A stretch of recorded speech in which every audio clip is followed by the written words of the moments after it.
உங்களுக்கு ஏதோ ஒன்றை பற்றி ரொம்ப ஸ்ட்ராங்கான உணர்ச்சிகள், ரொம்ப தீவிரமான எண்ணங்கள் இல்லாமல் இருந்தால் உங்களுக்கு டிப்ரெஷனே வராது. அது என்னன்னா, நீங்கள் உங்களுக்காக இல்லாமல் உங்களுக்கு எதிராக வேலை செய்கிற எண்ணங்களையும் உணர்ச்சிகளையும் உருவாக்குறீங்க. நோய் வர்றதுக்கான ஊக்கத்தை உருவாக்காதீங்க. ஆரோக்கியமாக இருக்கிறதுக்கு தேவையான ஊக்கத்தை தான் உருவாக்கணும். உங்களால் உங்கள் மனசை இப்படி திருப்ப முடியும்னா உங்களால் அப்படியும் திருப்ப முடியும். நீங்கள் இதை புரிஞ்சுக்கணுன்னு நான் விரும்புகிறேன்.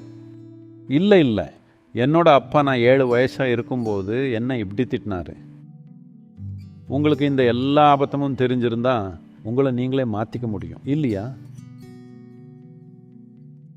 இதான் நேரம். நீங்கள் இதை புரிஞ்சுக்கணும். மனதளவில், உடல் அளவில், உடலோட ரசாயனத்தில், சக்தி நிலையில் நீங்கள் இதை தெளிவாக புரிஞ்சுக்கணும்.